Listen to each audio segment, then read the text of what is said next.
Bonsoir à tous, j'espère que vous allez bien. Alors, on va parler ce soir des patients à risque, quel état de surface. Je suis Augustin Lerebourg, je suis docteur en mécanique, biomécanique et biomatériaux.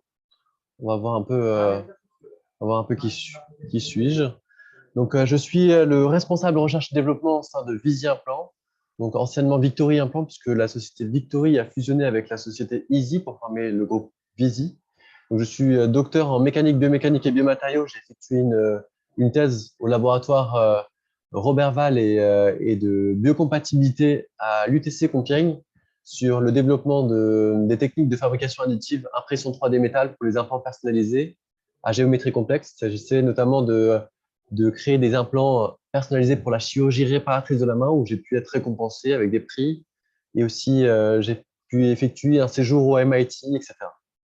Je suis aussi ingénieur en biomécanique et biomatériaux de formation, donc spécifique dans les dispositifs médicaux et notamment les interfaces entre euh, les, euh, les, euh, les biomatériaux type métallique avec les tissus biologiques, gingivaux, osseux, cardiovasculaires, etc.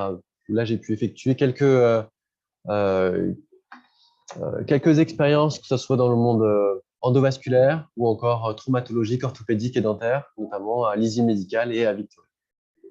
Donc voici mes articles scientifiques, vous pouvez les retrouver dans Google Scholar, sur ResearchGate, etc. Et j'ai aussi quelques brevets à mon actif. Quelles sont les problématiques de l'implantologie qui demeurent en 2021, en 2022? Donc on voit qu'il y a des problèmes anatomiques qui demeurent et des problèmes physiologiques qui émergent. Donc là, on va voir un peu les solutions émergentes. Donc déjà, au niveau des solutions émergentes, qu'est-ce qu'on peut faire? Donc déjà, premièrement, différentes bioformes d'implants qui doivent être adaptées aux multiples variations du lieu osseux-receveur sans besoin de réaliser des greffes osseuses pérallables. Donc ça, c'est déjà des solutions qui peuvent être émergentes. Effectivement, qu'il s'agisse d'implanter dans la zone symphysaire ou dans la zone mandibulaire postérieure, forcément, on peut essayer de voir d'avoir des implants qui soient spécifiques à ces zones-là. Des greffes osseuses qui sont placées après la pose de l'implant, à chaque fois qu'il y a besoin d'une augmentation de volume osseux, aussi c'est quelque chose qui est assez important puisque la greffe osseuse ne comporte pas de cellules vivantes. Donc le matériau le matériau biologique qui va évoluer au cours du temps, c'est le tissu osseux spongieux notamment, les tissus gingivaux. Donc c'est important de poser son implant dans l'os natif du patient et donc de faire uniquement des augmentations du volume osseux en apposition post, c'est beaucoup mieux. Et aussi la synergie physiologique et biomécanique qui vont permettre des ancrages transcorticaux. Donc là, c'est aussi quelque chose qui est assez important. C'est dès qu'on peut faire des ancrages qui vont être bicorticaux ou tricorticaux pour assurer une meilleure résistance mécanique sous les efforts masticatoires grâce à des états de surface lisses. On va pouvoir voir aussi les différents états de surface. Donc, mais quelle stratégie pour trouver un équilibre pérenne pour le bénéfice du patient, périn pour le bénéfice du patient? On va voir ça maintenant. Donc déjà, au niveau des objectifs et des stratégies proposées en implantologie, donc déjà, on a premièrement rétablir le confort fonctionnel en palliant des difficultés de mastication et d'élocution, obtenir des résultats esthétiques en accord avec les attentes du patient, maintenir l'intégrité des dents saines voisines en évitant d'avoir à les meuler, garantir une bonne biocompatibilité, éviter les désagréments liés aux prothèses amovibles, maintenir la structure osseuse native, pour trouver surtout le bien-être et la qualité et le confort de vie du patient. Et là, sur cette présentation, justement, l'idée, c'est de voir en implantologie, donc du côté de la société d'implantologie, comment on peut faire justement pour essayer d'augmenter, de répondre à ces objectifs et à ces stratégies. Donc, au niveau du plan de la présentation, on va déjà faire un bref état de l'art sur la biologie des tissus périimplantaires, la physiologie et la pathologie, notamment en regardant la stabilité implantaire, interaction os-biomatériaux, les acteurs de l'interaction, les pathologies implantaires. On va voir les différents états de surface des implants dentaires, notamment l'historique, qu'est-ce qui s'est passé au fur et à mesure et comment ça a évolué et quelles sont les solutions qui sont émergentes. La revue systématique des résultats cliniques des états de surface. Et après, on va voir aussi des analyses d'articles scientifiques internationaux pour comprendre l'impact biologique des états de surface, le produit de dégradation des états de surface, l'impact biologique des produits de dégradation. On va voir ça justement en fonction justement des retours de la revue systématique des résultats cliniques des états de surface. Passons maintenant, du coup, à un peu cet état de l'art. Que se passe-t-il après la pose d'un implant? Déjà, premièrement, l'objectif, c'est de répondre aux contraintes anatomiques et biomécaniques au niveau de la stabilité primaire de l'os existant. Donc déjà, premièrement, on a une variabilité des sites. On sait qu'au niveau de la zone symphysaire, c'est beaucoup plus dense que les zones mandibulaires postérieures, et que le maxillaire est souvent un peu moins dense que la mandibule. Et aussi, notamment au niveau postérieur, c'est encore moins dense que la zone antérieure. Et on sait que cette stabilité primaire, cette os existante de base, justement, va nous permettre d'avoir une certaine stabilité, mais qui ne va pas perdurer dans le temps, puisqu'il faut qu'elle soit remplacée, parce qu'elle va être remplacée au fur et à mesure grâce à la physiologie qui va être la position de notre os au fur et à mesure du temps. Et cette physiologie, justement, elle ne va pas forcément être dépendante uniquement de la stabilité primaire existante, mais aussi des processus de cicatrisation physiologique, donc qui va dépendre du coup du métabolisme du patient. Donc avec la phase hémorragique, J0, la phase inflammatoire de J0 à J14, la phase d'ostéo-intégration du 14e jour à 2 ans. Et ça va dépendre justement des différents acteurs, des différents acteurs que l'on a, des acteurs biologiques.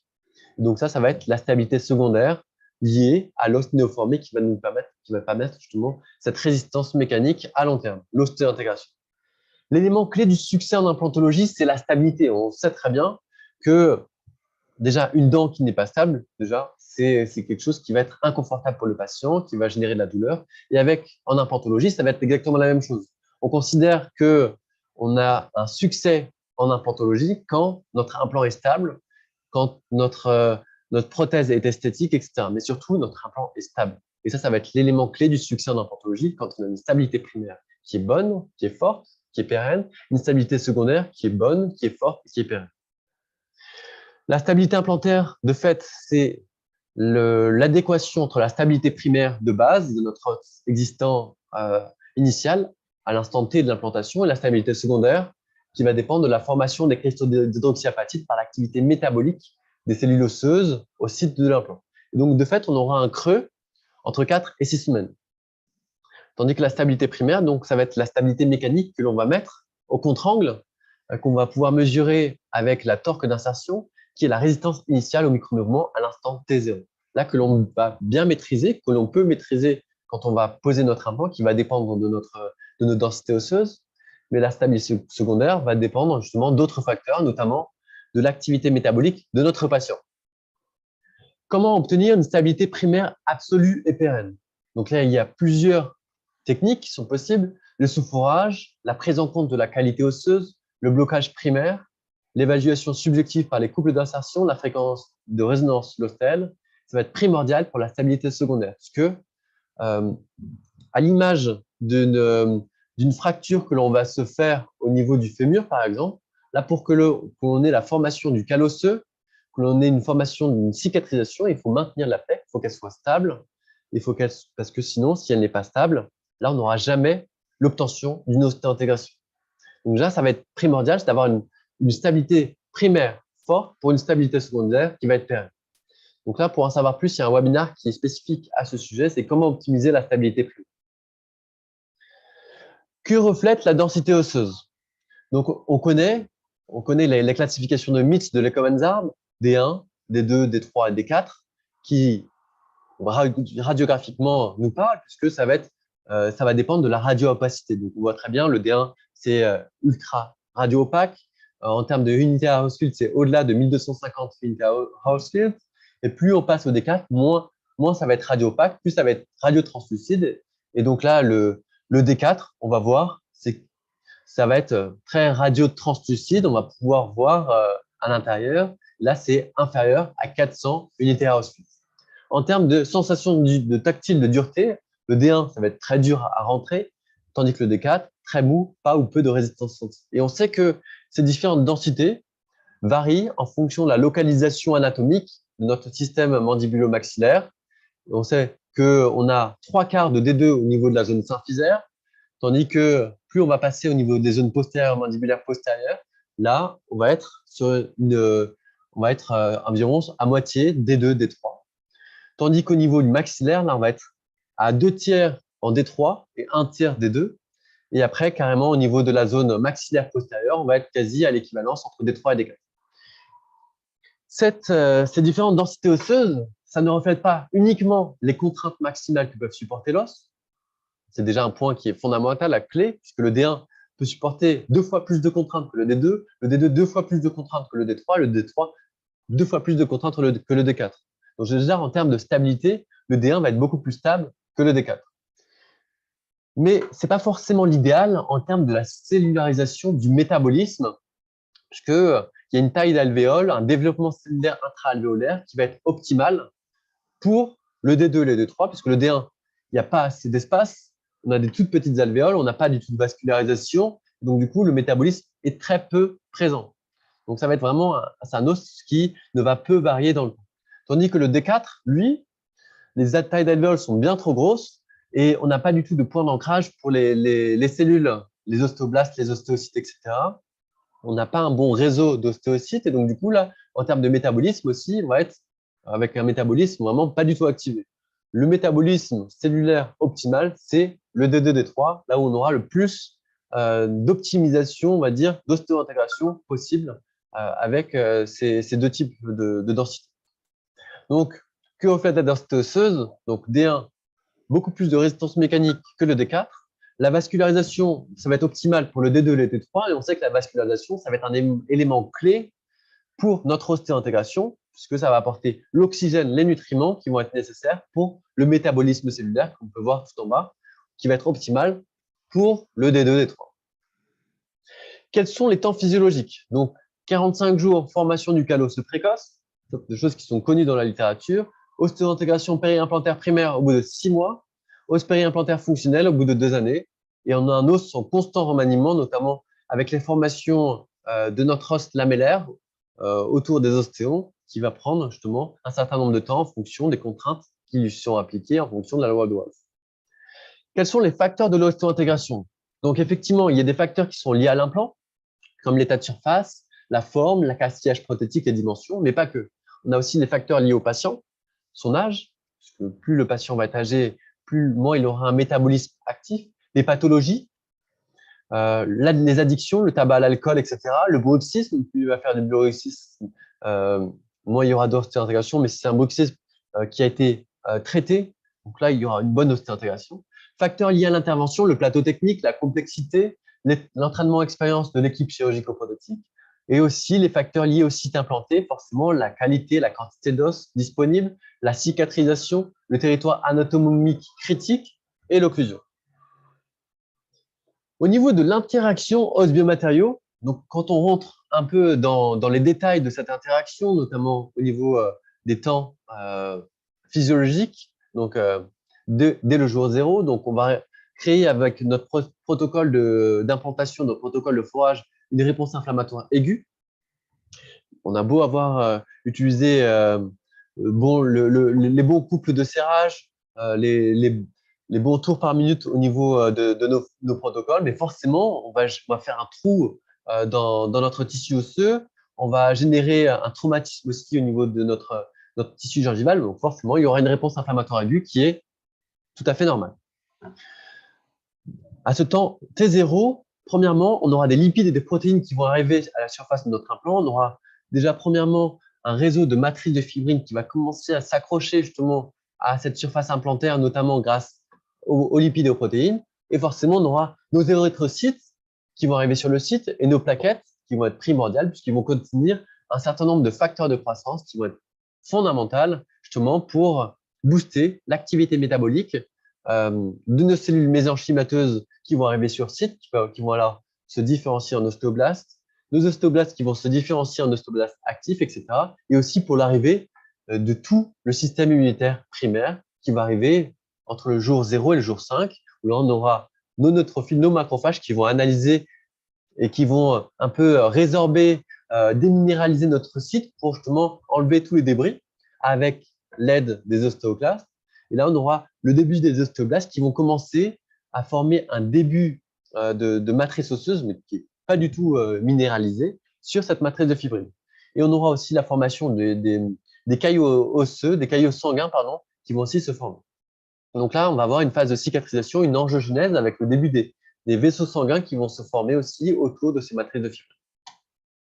Savoir là, on est vraiment dans une phase de déminéralisation. Et c'est qu'au jour 14, où là, on aura une phase, un début de minéralisation, justement, avec ces ostéoblastes qui vont commencer à former des cristaux d'hydroxyapatite à partir de, justement, de cette première matrice qui a été préalablement formée. Jour 30, on aura un remodelage osseux en fonction des directions de contrainte, etc. Analysons un peu plus ces temps initiaux.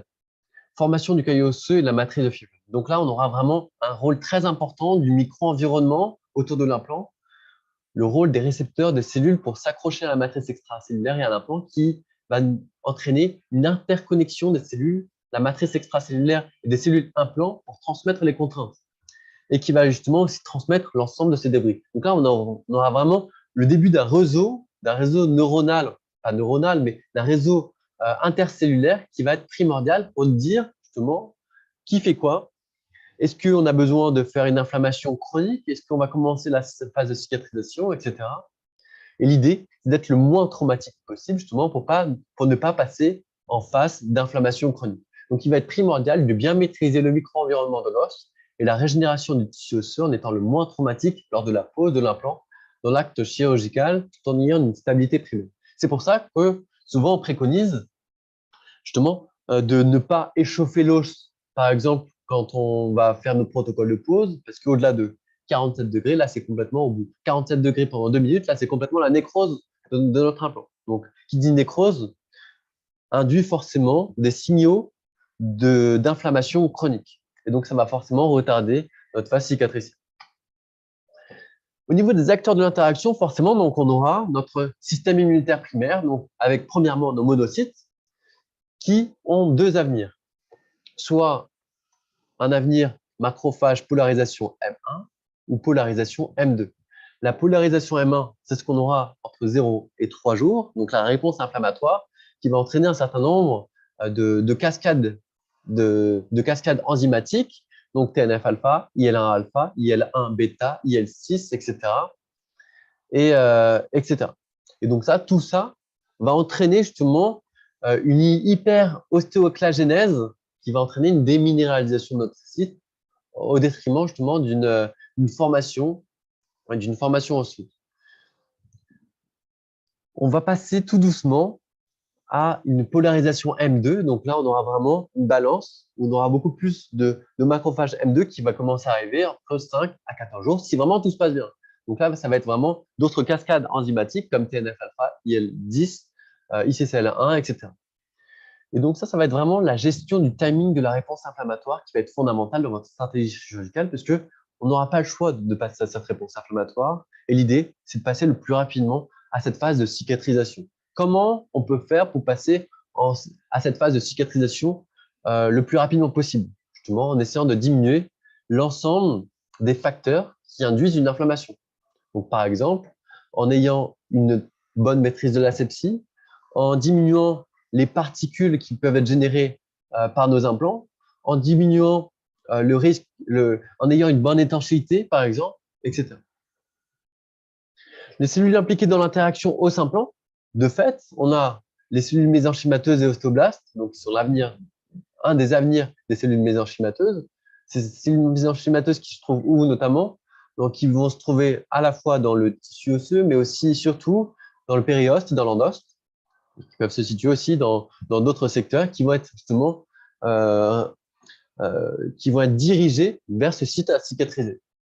Les monocytes et les ostéoclastes, donc là, les ostéoclastes qui sont un devenir des monocytes, qui vont résorber le matrice extracellulaire et le tissu osseux, et aussi les ostéocytes qui sont un avenir des ostéoblastes, qui vont réguler les échanges intercellulaires, le maintien de l'équilibre phosphocalcique en disant aux ostéoclastes, aux ostéoblastes de plus ou moins résorber et qui ont un réseau, un transfert d'informations avec les gap junctions qui vont justement entraîner une plus grosse résorbon, une plus grosse formation en fonction des contraintes qui sont appliquées. Mais donc, de fait, toute déstabilisation d'un des acteurs cellulaires va entraîner une perturbation de la cicatrisation et du tissu osseux. Donc, comment faire en sorte que nos cellules osseuses ne soient pas perturbées? Et qui peut être l'acteur justement de cette déstabilisation? C'est notamment les débris cellulaires et les bactéries. La capacité de remaniement des os se produit en réaction aux forces qui s'exercent sur le système, c'est la loi de Wolff, on la connaît. La masse osseuse va évoluer en fonction des stimuli mécaniques, comme des contractions cardiaques, un système d'auto-entretien, mais par contre, au-delà duquel on a une surcharge pathologique, et là, c'est la fracture. Là, c'est la nécrose. Donc, il y a vraiment un stimulus mécanique minimal et maximal à avoir. Maîtriser le remaniement osseux selon le choix du type d'implant, la qualité du lieu osseux, la qualité du tissu vasculaire et le patient, puisque le tissu vasculaire primordial pour l'ostéo-intégration. Donc, la déstabilisation du processus de remodelage osseux peut être fait par les bactéries. Donc, c'est vraiment un acteur qui est à maîtriser. Et d'autant plus que dans le cas des implants dentaires,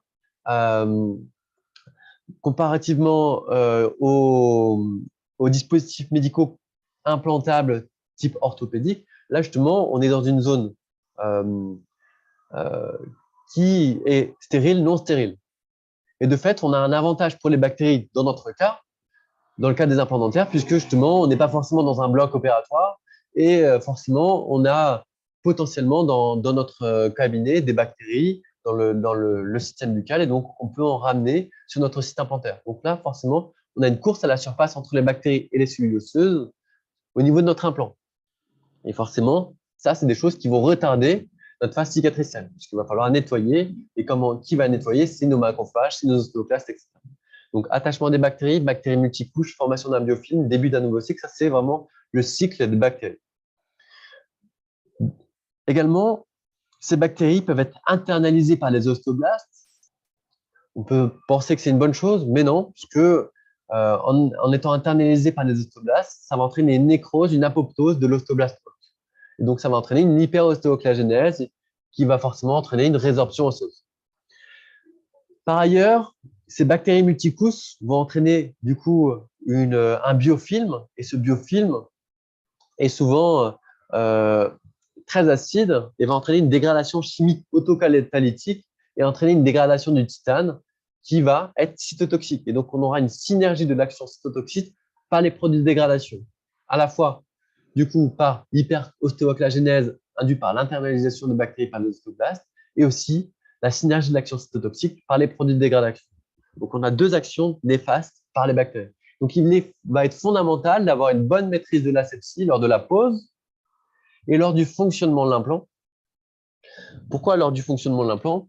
Parce que on sait que si on a des mobilités dans notre implant, on ne va pas avoir une très bonne étanchéité, puisque plus ça bouge, plus ça peut rentrer, plus ça peut s'infiltrer, donc plus on peut avoir de bactéries, et ces bactéries vont être responsables en partie des résorptions osseuses.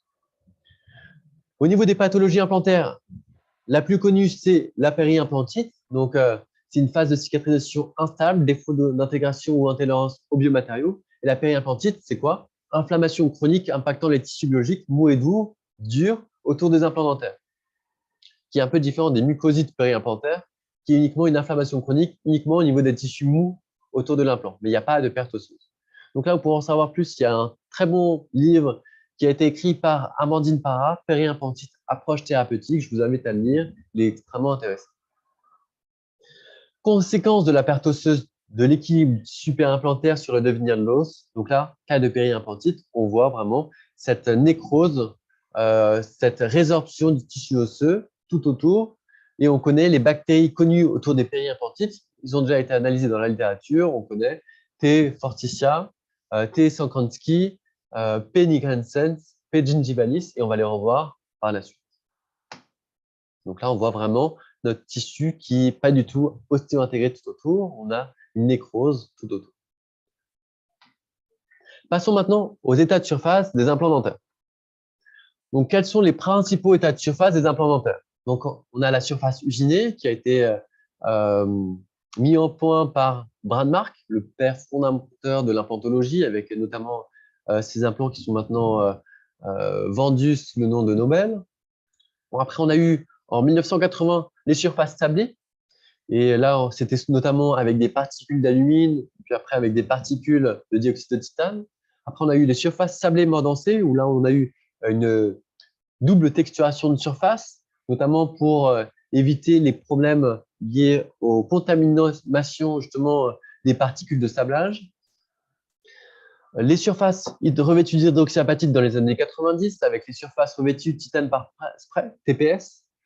Après, dans les années 2000, on a eu l'anodisation électrochimique TU-Unit sur certains implants, qui sont notamment encore commercialisés de nos jours. Et depuis 2013, on a le SLA Active, qui a été développé par Straumann, qui est une surface SLA, mais qui est active puisque très hydrophile. Donc, état de surface lisse d'usinage, type sortie d'usinage, tournage. Donc là, on connaît Brandmark, le père fondateur, qui a trouvé justement le principe d'ostéo-intégration par sérendipité. Il a étudié l'étude du flux sanguin sur des fémurs de lymphome, il a mis des cages en titane, sortie d'usinage, et puis là, il a pu voir justement ces cages de titane entièrement ostéo-intégrées, hyper ostéo-intégrées, et ça, c'est comme ça qu'il a pu développer, montrer à toute la communauté le concept d'ostéo-intégration qu'il a mis au point avec ses premiers implants en 1978, avec ses implants à surface lisse d'usinage, tels que vous pouvez voir, avec connectique hexagone externe, implant tout à fait cylindrique. Donc, caractéristiques de surface, présence de rayures périodiques, faible rugosité entre 0,4 et 0,8 micromètres. Et là, temps de cicatrisation, 4 à 6 mois de cicatrisation après la mise en charge. Donc là, c'était avec des protocoles du coup de l'époque, où là, on faisait en 2 temps chirurgical. Il y a eu une volonté d'accélérer le processus d'ostéo-intégration et augmenter l'ancrage primaire par la communauté, notamment scientifique. Et donc, un des principaux paramètres, c'est d'augmenter justement cette surface os-implant, le fameux BIC, où là, on voit justement un certain temps, notamment 4 mois, on va regarder justement où s'est formé notre tissu osseux tout autour de notre implant. Et une idée, c'était d'augmenter notre surface os de notre implant, justement, pour proportionnellement avoir plus de surface d'apposition sur notre implant. Donc forcément, il apparaît comme évident d'augmenter la rugosité pour justement augmenter cet ancrage primaire. Au niveau des paramètres biomécaniques aussi, la force d'insertion, la force d'arrachage de la torque d'insertion, de fait, la rugosité, on sait que ça va aussi entraîner une force d'insertion qui va être meilleure. Donc, quelles sont les solutions? Méthode soustractive, méthode additive, pour essayer d'augmenter cette surface, cette rugosité de surface. Donc, premièrement, l'idée de base, soustraction par sablage. On va projeter des jets de particules à très grande vitesse, souvent en silice classique, céramique biorésorbable RBM Bioloc, des particules d'Al2O3, notamment chez Bicon, ou encore des particules de dioxyde de titane. Et aussi, au niveau des paramètres influents, forcément, il y a aussi la taille de nos particules de sablage, et ça entraîne une rugosité résultante d'environ 1,8 micromètre. Les premiers résultats de Wennenberg et al., qui est aussi une scientifique respectée internationalement dans le domaine de la biocompatibilité, notamment de l'ostéo-intégration, montraient une meilleure résistance au dévissage, parfait, meilleure réponse osseuse, réduction de la perte osseuse marginale. Donc, les premiers résultats scientifiques sont tout à fait convenables. Donc, au niveau de l'évolution de ces surfaces sablées, on a les surfaces sablées dioxyde de titane, attaque à l'acide. Souvent, ça va être ces deux paramètres qui vont être utilisés. Sablage à la céramique, très bon, puisque la céramique, c'est similaire à l'hydroxyapatite. Très bonne idée aussi. Sablage aux particules d'Al2O3 aussi, une céramique, l'alumine, plus attaque à l'acide. Donc, on peut voir l'état de surface, la texture de surface de ce bicon. L'océospide, donc qui est un sablage aux particules de titane, puis attaque à l'acide, l'acide fluorhydrique, type Astra. Passons maintenant aux surfaces moyennement rugueuses, soustraction par mordançage. Le mordançage, c'est le trempage dans une solution d'acide. Donc là, ça va créer justement cette micro-texture de surface que vous pouvez voir sur votre droite par un microscope électronique à balayage. Donc, rugosité résultante de 0,8 micromètres. Et là, du coup, les paramètres influents, composition et type de l'acide, acide fluorhydrique, acide nitrique, acide chlorhydrique, etc. On peut faire aussi un sablage préalable, donc là, qui vont nous donner les surfaces type SLA et les premiers résultats. Ostéo-intégration plus rapide, on a une différenciation précoce des ostéoblastes, donc meilleur résultat du test du contre-angle extraction, donc aussi très bon, très bien.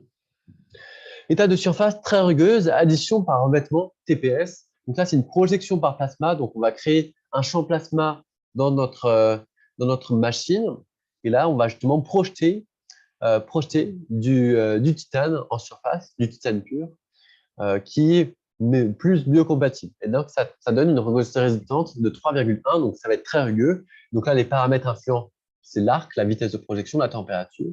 Là, les premiers résultats étaient tout à fait corrects, croissance, accrochage mécanique de l'os. Mais par contre, on avait une exposition au flux de eurobactéries, puisqu'on avait une porosité qui s'infiltrait à l'intérieur. Et donc, on avait des bactéries qui commençaient à coloniser beaucoup plus que les cellules. Intercombination des pores qui facilite la migration des pathogènes de l'os spongieux. Et donc là, forcément, on a eu des très grosses périimplantites sur ces états de surface. Torque à la rupture plus faible que les surfaces lisses, présence d'amos à la rupture. Et donc là, à l'heure actuelle, ces surfaces ont complètement été retirées du marché du fait du grand nombre de périimplantites sur ces états de surface.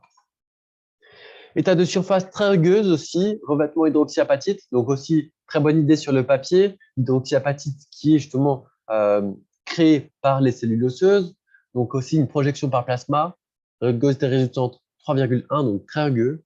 Donc même chose au niveau des paramètres influents. Premier résultat, croissance, accrochage mécanique de l'os, très bon. Mais par contre là, au niveau des problématiques qu'on a rencontrées, c'est que on n'avait pas une très bonne accroche justement de cette projection plasma d'hydroxyapatite sur notre implant en titane. Et donc, en fait, on avait une décohésion justement de ce revêtement. Et donc là, il y avait une infiltration entre le revêtement et le titane.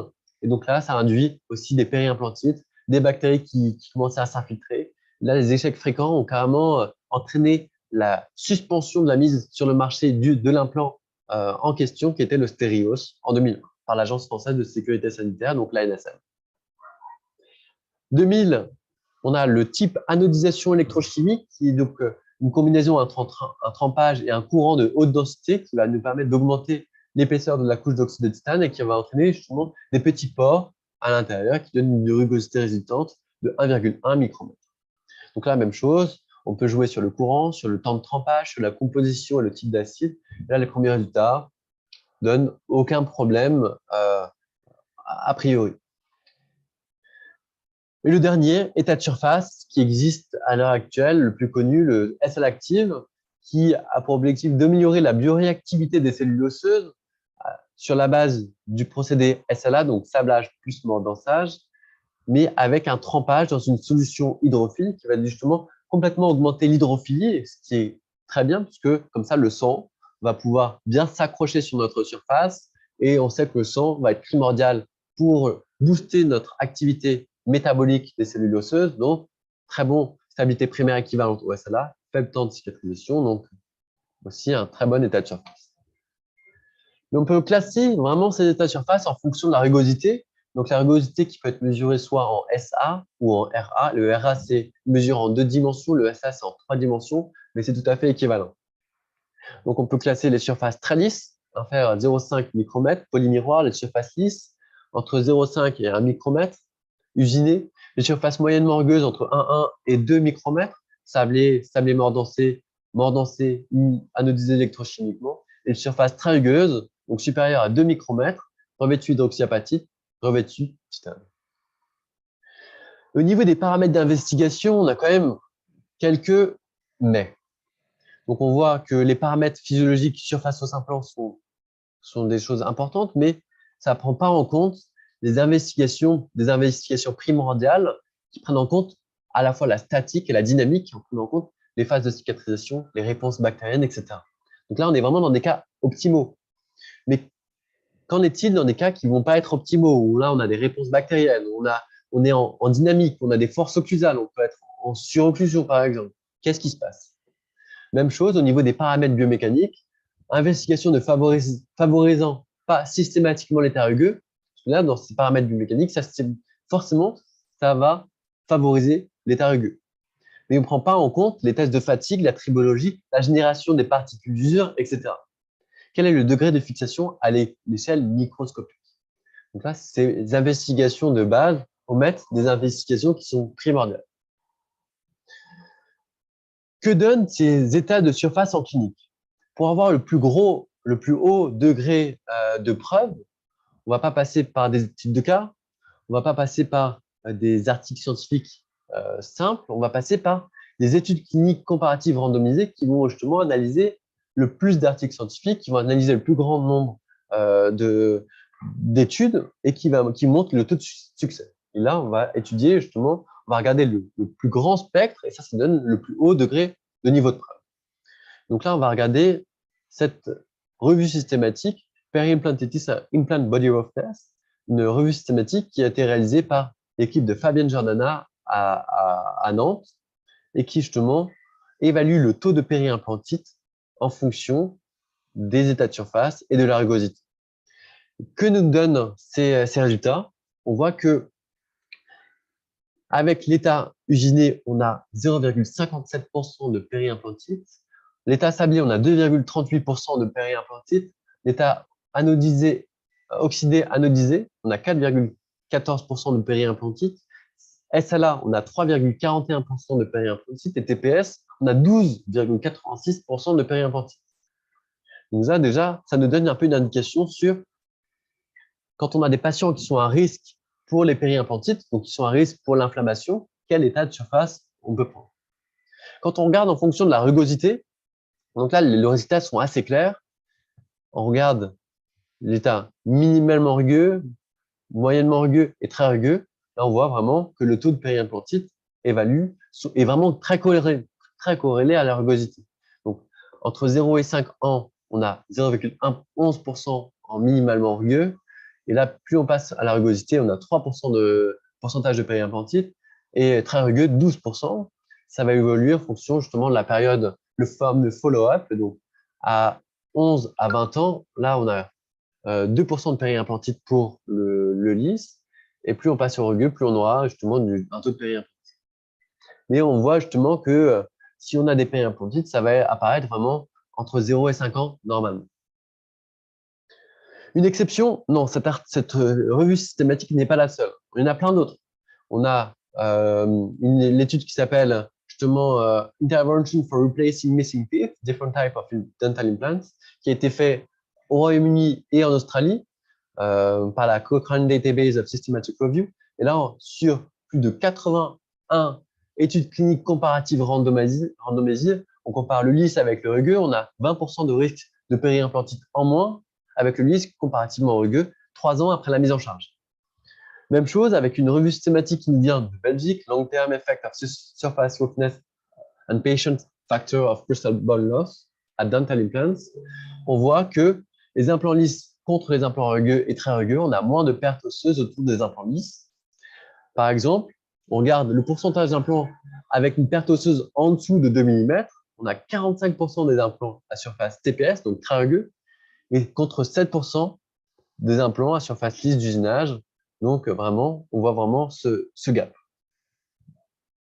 Pourquoi on a de tels écarts qui sont observés entre la recherche fondamentale et la recherche clinique? Pourquoi de tels écarts entre les implants orthopédiques et dentaires?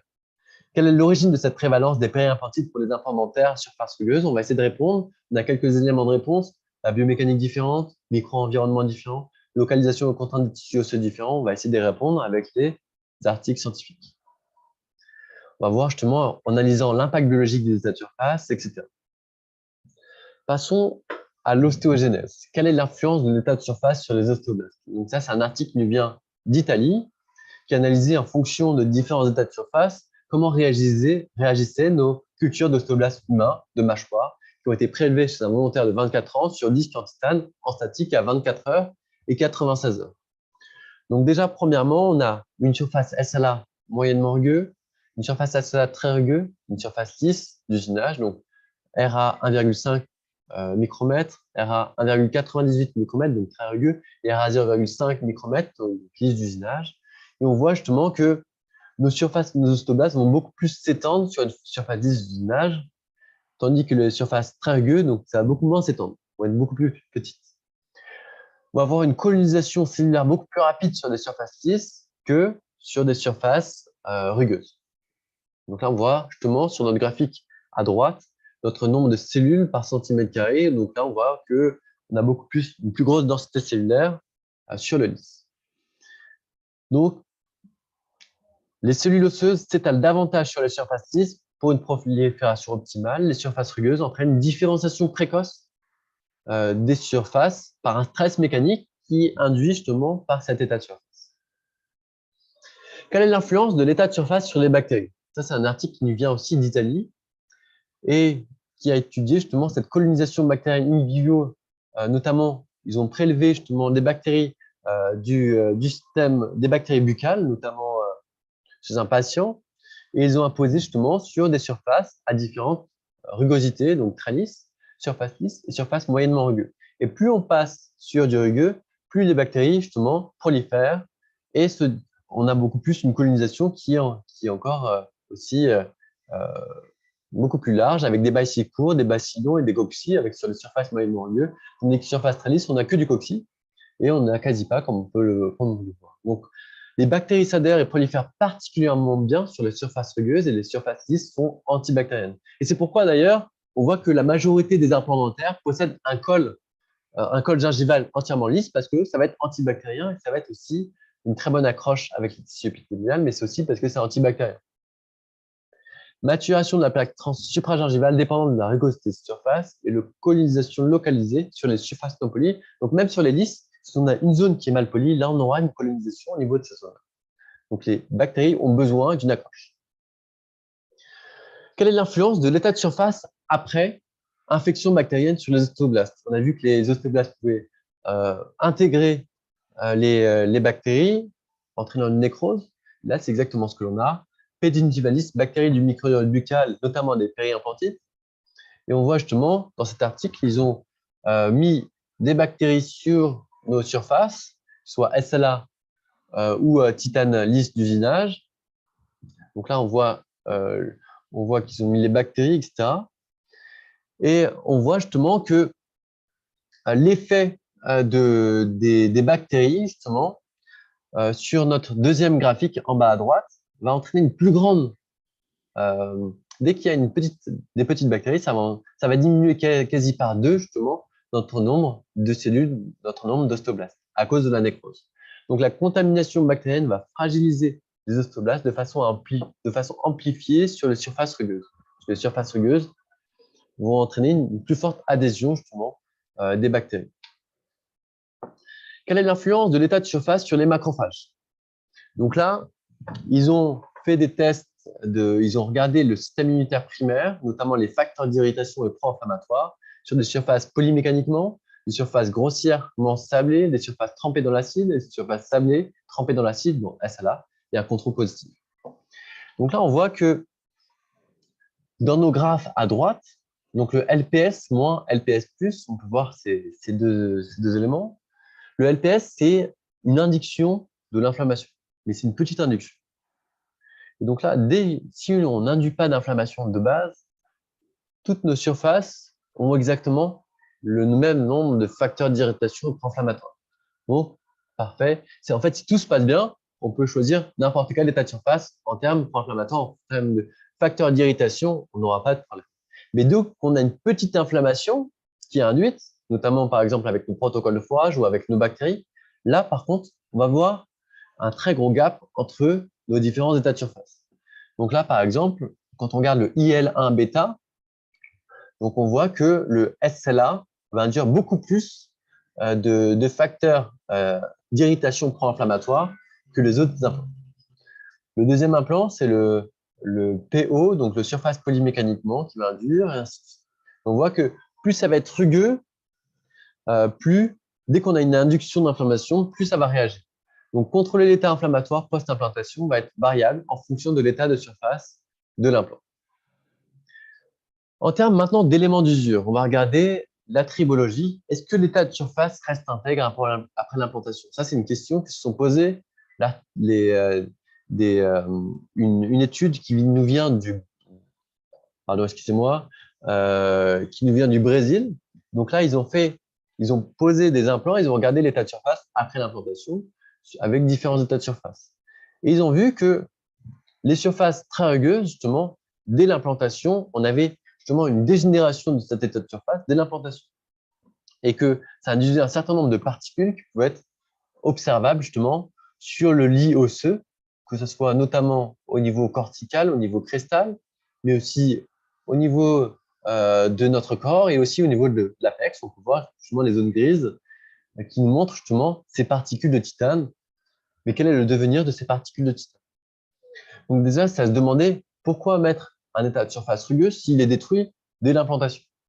Donc, maîtriser des actions mécaniques au niveau du geste opératoire sur la génération des produits de dégradation, lequel est fonction de l'état de surface. C'est pourquoi, déjà, aussi, on n'est pas des implants à très grande vitesse, puisque ça va générer d'autant plus de particules de titane. Les particules de titane sont-elles une réalité clinique? Là, on peut voir, effectivement, c'est une étude qui a été réalisée par des chercheurs, mais est-ce que c'est une réalité clinique? Oui. Là, c'est une étude systématique, c'est une revue de la littérature qui s'appelle Dental Implant Associated Release of Titanium Particles, a Systematic Review, et on voit que ces particules de titane sont observables, notamment au niveau des tissus périimplantaires. Donc là, on peut voir carrément les particules de titane. Donc, les résultats de l'étude long terme montrent que une rugosité élevée entraîne une perte osseuse plus importante en cas de périimplantite, et les implants plus rugueux entraînent plus de particules libérées pendant l'insertion. Mais d'où provient ces particules de titane? Effectivement, ils ont émis un certain nombre d'hypothèses, notamment au niveau du placement de l'implant, on a pu le voir juste avant, mais ça peut être aussi au niveau de l'implantoplastie, au niveau de la friction entre notre pilier implantaire et notre implant, et aussi au niveau de la corrosion. Effectivement, la corrosion peut dégénérer la surface de l'implant. Donc, une rugosité élevée entraîne plus de particules d'usure et de fait une perte osseuse plus importante en cas de périimplantite. Et le plan de traitement doit être réfléchi pour diminuer la génération de ces particules d'usure. Donc, comment faire en sorte d'être le moins traumatique, de générer le moins de particules d'usure? La corrosion, quant à elle, ça va être une synergie avec l'infiltration bactérienne qui va entraîner une attaque de la surface par strates oxydatifs, notamment par le biofilm qui va être oxydatif, et aussi l'inflammation qui va entraîner aussi une attaque de la surface par stress oxydatif. Et donc tout ça va oxyder la surface et entraîner une diffusion des ions métalliques dans notre environnement osseux, notamment au niveau de la matrice extracellulaire. Et ces diffusions d'ions métalliques vont s'agréger, peuvent être incorporées par les macrophages, peuvent s'agréger pour former des particules, des produits des dioxydes de dioxyde de titane qui peuvent être intégrés par les macrophages et entraîner justement une inflammation chronique. Donc l'état de surface va tendance à être de plus en plus rugueux au fur et à mesure du temps et le lit cellules rugueuses vont être attaquées différemment. On va voir ça juste après. Donc les corrosions sont-elles une réalité clinique? Oui, on observe des corrosions, notamment quand on a déjà une mauvaise passivité entre notre pilier et notre implant. Donc là, on peut voir justement l'orange qui est systémique de la corrosion. Donc on a la corrosion galvanique, corrosion par crevasse, corrosion par piqûre, corrosion uniforme, donc, qui sont du fait de la biomécanique, des biomatériaux alliage de surface et qui entrent en synergie les unes par rapport aux autres. Et on voit aussi une décoloration justement de nos piliers, on peut voir sur l'image au microscope sur votre dos. Et on sait que l'état de surface aussi est différent au niveau de la corrosion, puisque plus la surface va être rugueuse, plus le courant passe à travers et va corroder l'échantillon.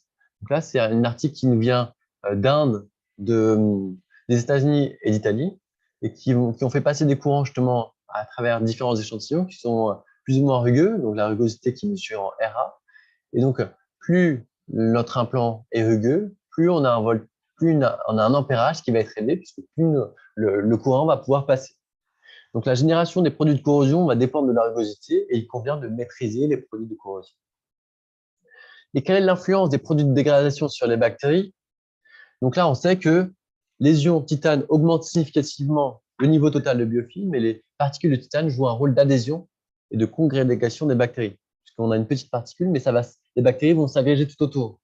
Ça va augmenter la population de 4 espèces bactériennes associées au périimplantites, P. forsythia, T. secranski, P. nigrensen, qui sont des particules du microbiote des périimplantites.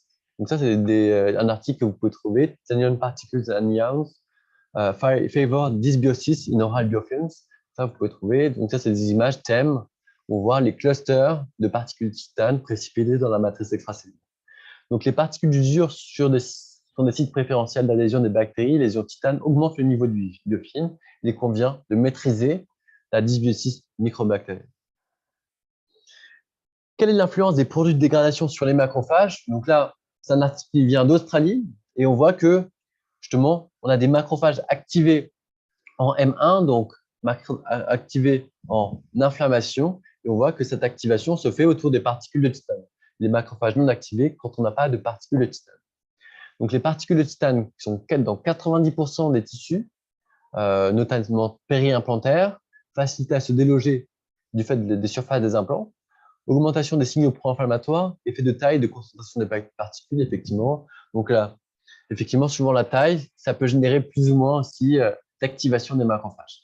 Donc, maîtriser l'inflammation, c'est aussi maîtriser les produits de dégradation en adaptant son plan de traitement, comme on peut faire pour diminuer ces particules d'usure. Au niveau de la conclusion, donc c'est un jeu à maîtriser pour des résultats cliniques fiables à long terme. Donc, au niveau de la biomécanique, technique chirurgicale d'implantation, comment faire pour être le moins traumatique.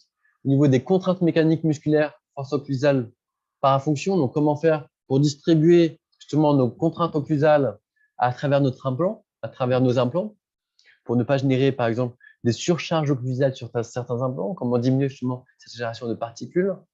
Et l'état de surface, forcément, cette biomécanique va avoir un effet sur ces états de surface, notamment sur la génération des produits de relargage, donc particules de titane par la friction et les ions corrosion, les ions titane de corrosion.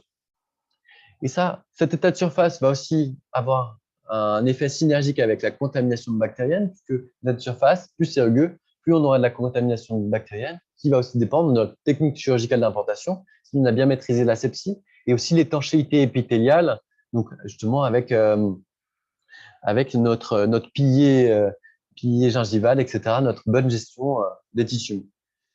Et tout ça va avoir un effet sur notre inflammation, notamment notre balance entre nos macrophages M1 et M2, et de fait, sur l'ostéogenèse. Et cette ostéogenèse va dépendre de nos produits de relargage, de notre état de surface et de notre inflammation. 3 facteurs qui va induire justement une prolifération qui va être différente, une différenciation qui va être plus ou moins précoce entre les ostéoblastes et les ostéoclastes.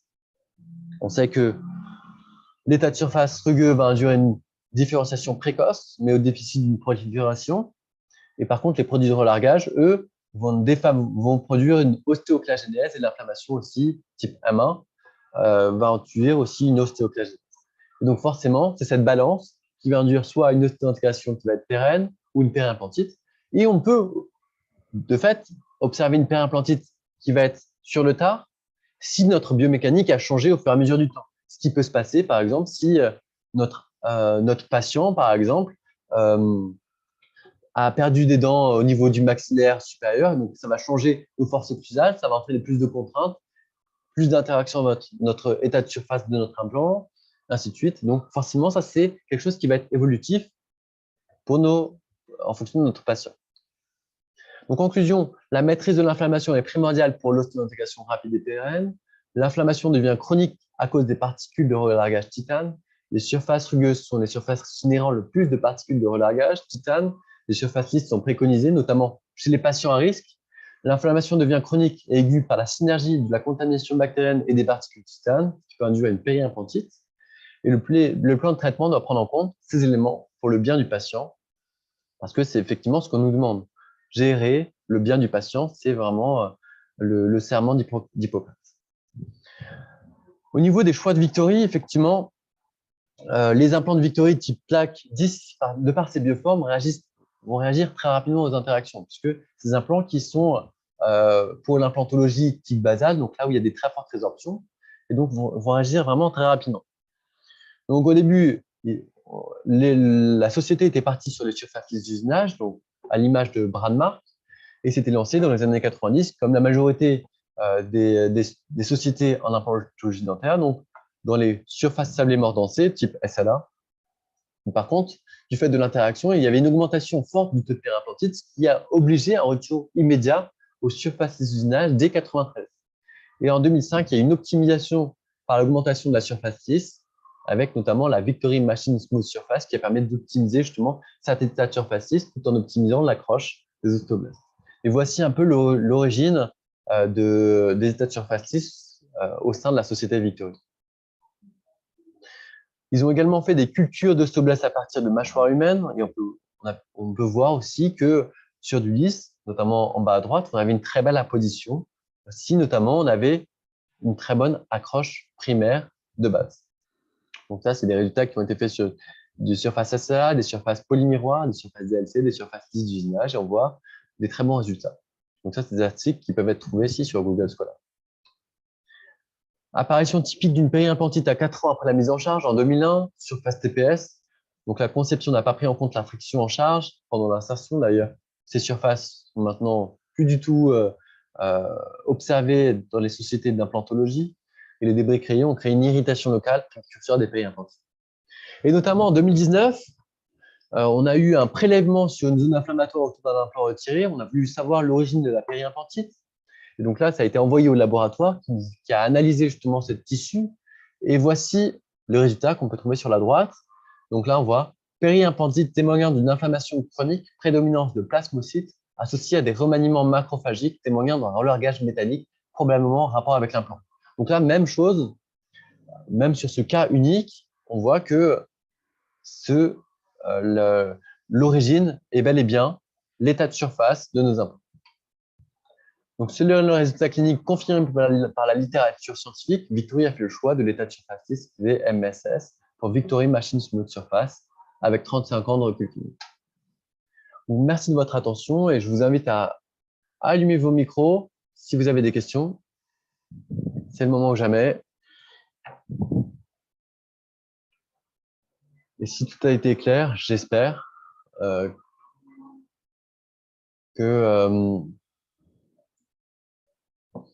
vous n'avez pas de questions, que tout a été clair. Dans tous les cas, je suis joignable au téléphone. Vous pouvez trouver mon numéro sur les réseaux sociaux, sur Internet, sur le site Visi, qui a maintenant du coup fusionné avec, qui a permis la fusion entre Victory et Easy Implant.